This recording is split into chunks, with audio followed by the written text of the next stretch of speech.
This is for the dreamers, the doers, and the straight shooters. Welcome to the $1 Million Podcast, where we cut through the noise and get real about what it takes to succeed. Hosted by Ramneek Wayne. Here we redefine influence. No fluff, just candid $1 million success stories. Turn your ambition into action and your passion into profit. Influence with purpose. Welcome to the $1 Million Podcast. I'm your host, Ramneek Wayne. Today with me is Sandeep Pandit, who is not only MasterChef contestant, he's an entrepreneur himself as well. He started a while ago a business called Spice Angel. Beautiful spices. You guys should try. I'll leave to Sandeep. Hey, Sandeep, welcome to the $1 Million Podcast. Thank you so much, Wayne. Thank you for having me here. Can we start how your journey began in Australia? Yeah, how Sandeep come around MasterChef? Yeah, I mean, a lot of people almost expect you to say that, I sold a couple of lands and I came here. But no, I actually came on a work visa. I was leading a very important software division for an IT services organization. I was initially planning to be here just for a year. And everyone in India had said that if you go there, give MasterChef Australia a shot. I'm like, all right, I'll try. So in 2017, I tried to apply, and then I got to know that you need a PR, and I applied for a PR. And so the work fortunately continued. I got the PR in 2018. I got it in July of 2018, and by August of 2018, I was auditioning for MasterChef. So it just happened in a jiffy. I didn't know about the PR story. So the MasterChef, that big passion for you, eh? Huge. That's amazing to hearing. And the follow-up question would be like when you're talking about your immigrant story, and I think I was listening to your SBS interview before, and I believe most of people know your story as an immigrant, but they don't know about your migrant story. I mean, it is painful. There's never a very... I made my peace with it, but I think when your life is in peril, when you watch your parents almost getting killed, your kin getting killed, so you it remains with you. In 1989 and early 90s, when the militancy, the terrorism there was pretty much on its peak, and our communities, people were targeted. My own grandfather, my mom's father, his name was on the hit list. So what a hit list was the terrorists would put out a list of people whom they would kill, whom they've threatened that if you don't leave this place, you will be killed in the next fortnight. So that happened, and that kind of triggered a panic. And it's very painful memories of my mom had to undergo abuse. She was coming back from work. Their bus was stopped. And some of these ladies were forced to come down and shout pro-Pakistan slogan, anti-India slogans. And my mom did not. She was very brave. But you can imagine a woman being surrounded by a few hundred men. She's never really told up until I think it was in 2019 when they'd come here for the first time to Australia to meet me. And that's when, this was right after MasterChef. So they had this euphoria of watching their son grow, and there was this news of Article 370 being abrogated in India. And that was the first time my mother broke down. And she was now talking to another man, narrating her abuse as a woman. That was very hard. The whole journey from Kashmir was very hard. We ran away in a truck, one of those lorries, we say. I was just 8 years at that time. My sister was 6. I was with my grandmother. So my aunt, my uncle, grandmother, and us 2 kids. We hid ourselves in a lorry, and we came out of Kashmir. Mom and dad stayed back. They thought that, if things just cool down, they can get us back. But then they just burned our house. And mom and dad had to literally run from Kashmir on a scooter. So for the people who don't know this, Kashmir it's a valley. So it's in between mountains.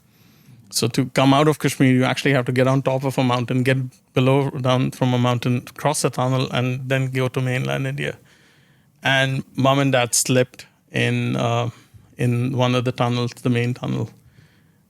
And the army guys who saw them come in did not see them come out, and like, okay, these guys are either terrorists or they are dead. Yep. Send someone to rescue them. So the scooter had slipped. It's traumatic. I think 1990 from January to July was. I have very profound memories of my childhood. That is because I think I grew up all of a sudden on that day. So, if you, even today, if I ask my son, he was about 7 years old when he came to Australia. There are things that he remembers, things that he doesn't remember. I remember things going back to my first day in nursery because I don't think we really had a childhood. So I can clearly see the resilience part in you. So now I can understand where it came from. In that journey, when from migrating from one place to another place, where the passion for food began? During migration, my mom's employers, HMT, Hindustan Machine Tools Factory, they were gracious enough to give us accommodation and jobs. So my mom was an officer, but she had to take a job which was like 3 or 4 levels below, but we had nothing. So that was the only thing for her to do. So when we went to Bangalore, the whole, for those of us who are from India, North India and South India are practically 2 different cultures, different land, different language, different food. So for me, it was like culture shock. We were not used to the local foods or local produce, and we couldn't really afford anything. So everything had to be cooked in the kitchen. And we didn't have any refrigeration because we couldn't afford. And in Kashmir, you didn't need any. So my mom initially taught me, when we used to come back from school, sometimes the food would be spoiled and we had to eat it. I didn't know that the food is spoiled. So neither did mom, because she was in office. She started at 7 in the morning, ended 7 in the evening. So I told her once, I said, the food tastes like yogurt. It's funny, why does that happen over here? She realized that the food had gone bad. So she said that when you come back, this is how you turn on the stove. If you just stir this curry a little bit, it'll not spoil. And rice, you just make sure that you eat it fast. Don't worry about it. Just boil the curry. That's how I learned. Then I guess I used to look at my mom. She used to have this habit of coming back, making a cup of tea for herself. We've had that chat. And that was the only moment that she had. And one day, me and my sister, who was 6 at that time, we had this ritual. So one day I would mop the house or the quarter where we were in. She would do the dishes, and then we would swap the duties. So one day I told her, I said, why don't we make a cup of tea for mom? And she'll have 10 more minutes for us. And she liked the idea. We made the world's worst tea. Mom came. It must have been a black color tea. It didn't look like tea for chai for sure. But my mother, she was just shell shocked when she saw that. I still can. We talk about this, me and my mom, and I still remember her face. It was like there was helplessness, poverty, disbelief. Her babies had just grown up. I think it was a very profound moment. And I was not able to fathom or understand any of it. The only thing that I realized in all of that was she had a little bit of a tear, and I was not really sure why is my mother crying. And she hugged us both.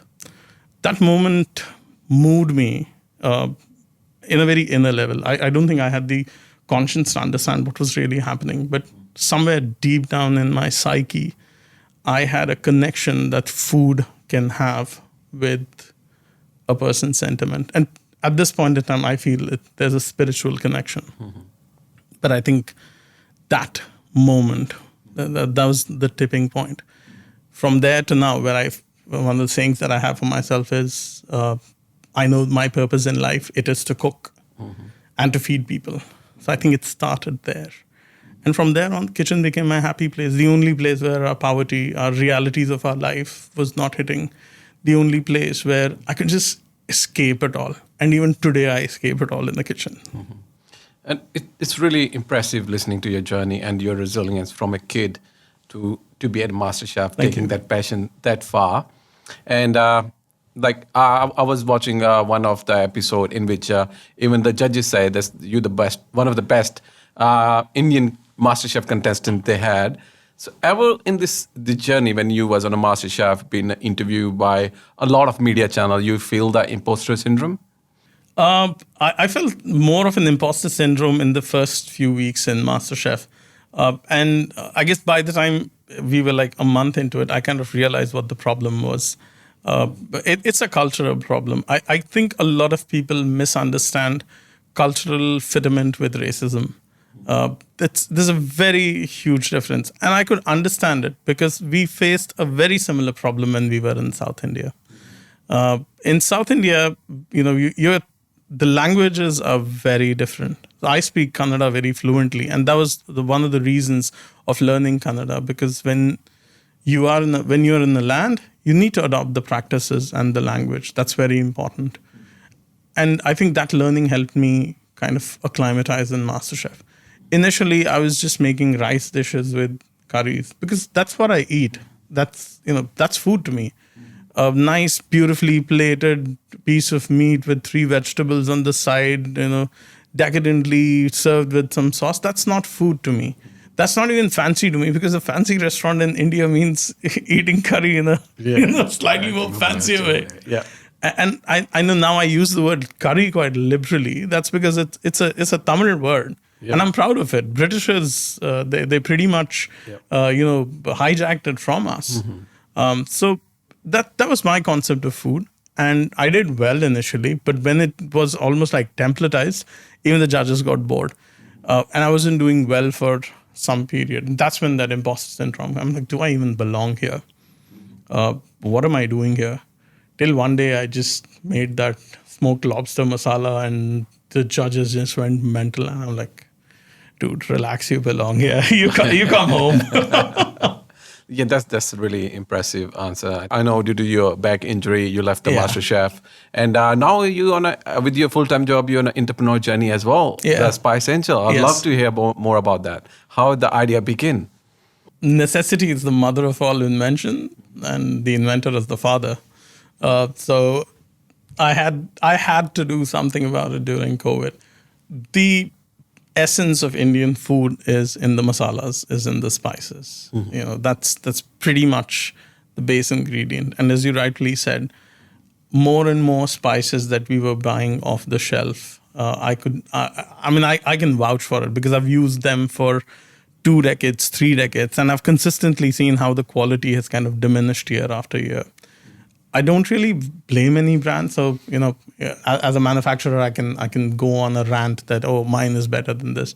But just as a consumer, I blame the whole culture of wanting cheap stuff and you can't, cheap and good don't go hand in hand. Yeah, to add on to that part, I just had a newspaper article, because today I was researching about you, and the Google algorithm start promoting things, and they start putting what you're looking at. So I came across the article from Times of India, when we're talking about the spices, and the MDH got banned. Wow. In the MDH and Everest got banned in Europe. Wow. And we're talking about the community who are prefer to buy the cheap, low price spices. So how are you competing them? I'm not competing against them. I mean, my spices are not cheap. They're great quality.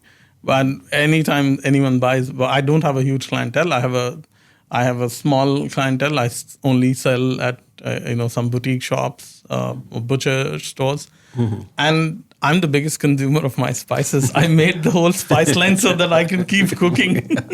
For the food to be consistent, the ingredients have to be right, and that was my biggest motive of doing it. And we just have 7 spices, all except for the butter chicken masala, which was an absolute pressure to make, and then the barbecue rub. All the other 5 spices that we have are traditional spices. They were not going to be cheap. I'm not going to play with the quality of this. I've had my manufacturer tell me, why don't we add on a little bit of salt? I said, no, why don't add any salt?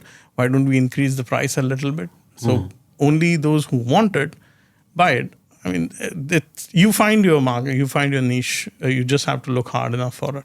Sandeep, I really want to focus on the time when you came up with the idea or the plan to launch the Spice Angel. What's the initial challenges did you face? Oh, heaps of it. I think right from what the product designs, that's something that we face even today. Manufacturing, supply chain, your website, the 4 P's of marketing. And I think the 4th P, which is the placement, is the toughest of them all. I still struggle with the placement because I have a full-time job. I really can't dedicate time talking to shops and other places. But even if you go back to that pricing, product placement, and I believe you didn't read my book. It was Sorry. 4 P of business. 4 P's of business. You can position your product, you can have the price, you can have everything. But if you don't place them at the right markets, you're never gonna really achieve anything. I'm not as gifted as you in terms of business, but for me, the placement even today is one of the most difficult things to do because Australia is such a closed market. Like you've got to have really deep connections with the big stores to put in their other stores, their mom and dad businesses. It's harder to last mile delivery here is a problem. So the problems are many. You really have to be passionate here to do business. I'm very clear about. Yeah, product, promotion, price, and placing. Placing is the toughest one to find a buyer. Totally with you. Absolutely. Let's get back to the journey of your MasterChef journey. And I was recently talking about my family. The next guest is going to be Sandeep. They were so excited. My mom's actually a big fan of you. Thank you. And she watched all the show you was. And the question I got from them, is MasterChef even real or everything rigged? Oh my God, it's as real as you can get. I mean, I hurt my back. Look, there is, I'm not going to say that there's no dramatization. There is dramatization, but that dramatization is not created when you put 24 really good cooks in a place, cooking next to each other, limit the time, limit the ingredients, and now they're competing against each other. You're going to have drama. You're going to have moments. We had in our season, we were doing a food truck episode in Brisbane, and one of the trucks caught fire, and the cameras didn't stop rolling. Our clocks did not stop. We were like, I was cooking with my other contestant. She's just like an elder sister to me, Tati. I said, Tati, is that fire? She's like, yeah, that's fire. I said, are we going to stop now? She's like, they haven't asked us to stop. I said, oh, keep chopping. So it's full on. It is the best amateur cooking show on the planet. And the reason is that the people who go over there are exceptionally good cooks. There are like, even the worst guy cooking on MasterChef can feed an entire army without a problem.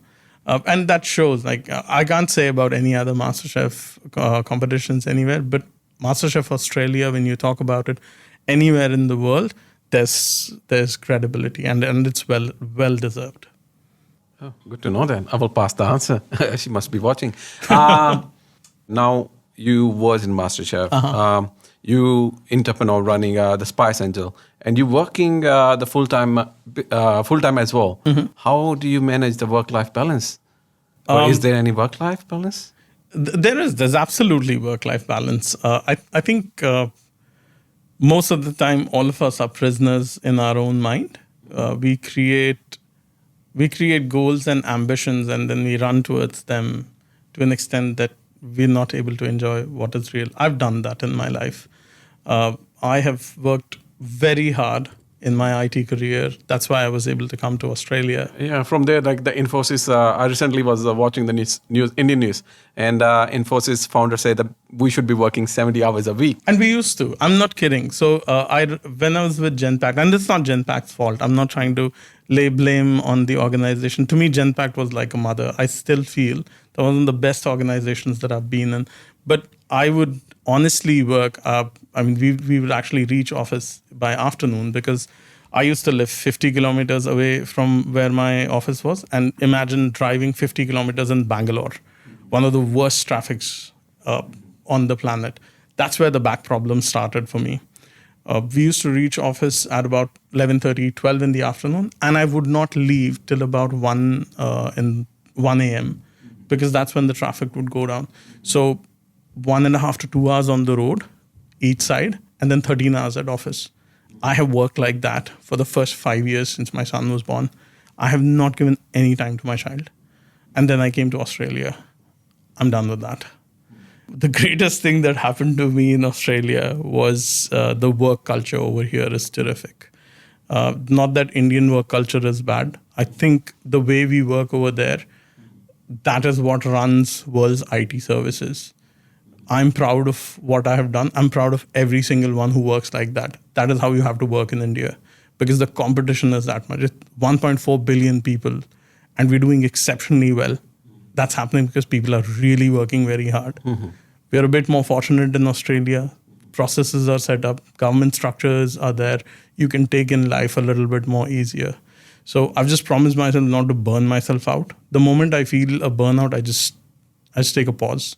So I take short breaks every 3 to 4 months, and I make sure that I spend as much time as I can with my family. It's all in the head. So if Sandeep have to describe work-life balance in 30 seconds, how Sandeep will describe it? Family, health, profession. That's work-life balance. If you keep your priorities in that order, you will always have work-life balance. Any decision that you take, evaluate it. How is it impacting my family? How is it impacting my health? How is it impacting my profession? And if your order of priorities is that, you will always have work-life balance. That's the most impressive answer I heard. Oh, thank you. So yeah, my apology. Last week I missed out the tasting you was. Oh, that's all right. We'll do that again. So where are you heading next with the Spice Angels? I'm very seriously thinking about this concept called as Fire and Spice. If you see my Instagram, it's all about me cooking on charcoal, using my own spices to create meat dishes, vegan dishes, vegetarian dishes. I'm trialing it out in the markets. So this time in the market, we did a butter chicken roll, which was like, I had promised I'll never do butter chicken, but then I'm like, okay, I will do butter chicken. I'll do it like the best on the planet. So we actually worked with our local butcher, and I came up with a butter chicken sausage, which had the masala, the butter chicken masala that we have in the meat itself. Then that sausage grilled over charcoal, put in a nice sesame bun, and then ladled with butter chicken in Punjabi called rasa, right? So we just pour that gravy on top with some scallions. I had customers come back. So there's one gentleman who came. He loved the smell. He took a bite. He went, and then he came back. I'm like, oh my God, what have I done? He's like, I have never tasted anything like this. There's a lot happening, and that's what I'm trying to do. I'm trying to work on the concept of Fire and Spice as a smokehouse. We'll start with little pop-ups, and Spice Angel is going to be embedded, because now that I've got my recipes in place, I have got my manufacturing in place. We're going to work on, to begin with, a small place, which will be all about cooking on fire charcoal, cooking on live flames, and then expand that business. So that's the next project. I think if my partner Evangeline watching it, she's going to regret she missed out the butter chicken. Because the audience who's watching it, most of them are the entrepreneur. Mm-hmm. And if somebody's starting in food business and it's already highly competitive market, so what the one strategy they should have? They absolutely need to be true to whatever they're doing. I think most of the times food businesses, they can only work in 2 ways. If you make a mass market product, you just make your dal, chawal and a curry and have like a Delhi Rocks. Delhi Rocks rocks. I have survived on Delhi Rocks food for long periods when I was initially over here. And that model is not gourmet cooking, but it feeds a lot of people. So that's one way where you basically just churn out food, cheap food for a lot of people, and you know who your clientele is, who can come in. And then on the other hand, you have stuff like what Crown has now created, I think Kolkata Cricket Club. And that's, I know I'm talking about Indian food over here, but I think that is the most difficult to master of all. You need to cater to your audiences. You either do a mass market in food, or if you have a niche, you stick to your niche. If you're going to do niche, make sure you are backed with a lot of money. It's not going to happen with, I've got $10,000 today and I want to create an experience like Viewdemont. Does not happen. But I've got $10,000 today. I'm going to create a food truck which is going to sell curries and some butter chicken. Absolutely, that's more than enough money. It's about what you want to do with that food business. Restaurants fail because they aim at View de Monde and end up becoming Deli Rocks without really having strategies of either. Deli Rocks as a business is rock solid and they're going to be there forever. View de Monde, equivalent to that now, I would say. I think Three Idiots, they're not really a View de Monde, one of my favorite restaurants. They do that exceptionally well. Small place, very limited clientele, but they keep churning amazing food time after, day after day. And they've focused on the quality. So either focus on quality or focus on quantity. Don't try to do, don't aim here and churn that. You'll fail. I'm really enjoying having conversation with you. I'm loving this too. Thank you. And I have a few questions from the audience right. because I did put a poll out a while ago. And one question I have from Nikita: what's your favorite dish to cook? And who's your favorite person to cook for? Rogan Josh and for my dad. Rogan Josh is a very traditional Kashmiri dish invented by us Kashmiris, hijacked by the Brits. Yep. But yeah, traditional Kashmiri Pandit Rogan Josh, no onions, no garlic, no tomatoes, just the spices. It's an art form, but one of the easiest dishes to cook. Takes some time to master. So that one. What is the best spice if you can only pick No. one for the rest of your life? Actually? That's such a European way of looking at our food. See, European cuisine, continental cuisine, just has a few limited ingredients. You ask an Italian, they'll say pasta because it's a beautifully simple cuisine. Indian food is an orchestra, and you cannot ask what is your most favorite instrument in an orchestra. It's a very unfair question. So I refuse to answer which is my favorite spice. For me, if I can live on one dish, it'd be not one spice, but one dish should be dal chawal. So okay, I mean just for one dish that I can live on is dal chawal. Absolutely. I mean, dal chawal is such a quintessential Indian dish. But to your point on the spice, I would say black pepper, because that is what started this whole race of wanting to conquer the world. That's one spice that has led to more inventions, more wars, more history and colonialism than anything else.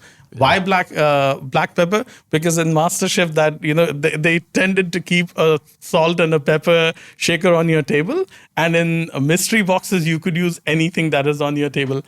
They had kept that as a prop for all the seasons, and I was the only guy who used the maximum amount of pepper. I had Gary Migan walk to me. He's like, "You can do anything with pepper." I said, "Yeah. Your ancestors took an entire sea road to rule over mine, so now it's my turn to do it." So yeah, I'd say maybe black pepper. Thank you, man. Thank you. And advice, if you have to give yourself, let's say 10 years past, what it would be? For MasterChef or just? Just, with the passion and the cooking. I'd say spend a bit more time with your son. I should have spent a little bit more time with him.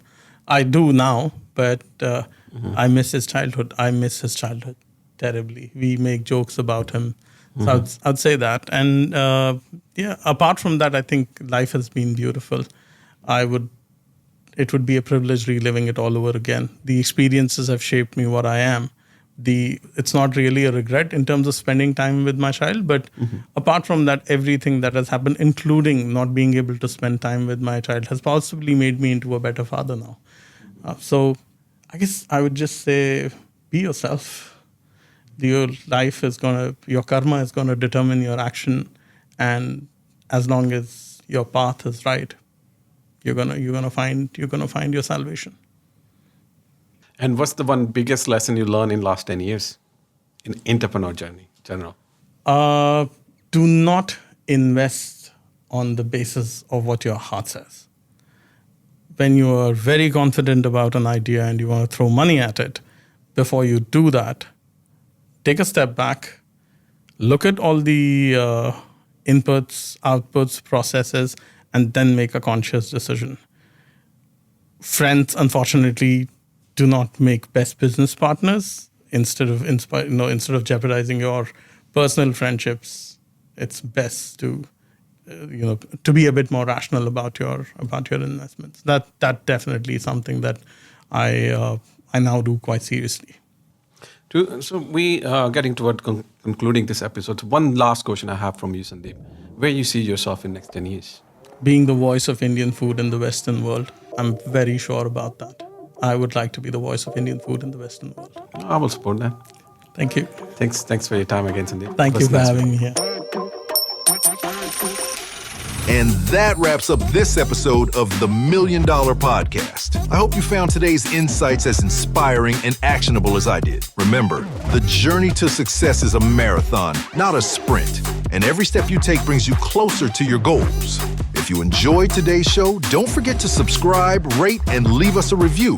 Your support helps us bring more incredible guests and valuable content every episode. Got questions or feedback? We'd love to hear from you. Connect with us on social media. All the links are in our show notes. Until next time, keep pushing boundaries, stay inspired, and remember, success is a journey, and we're just getting started.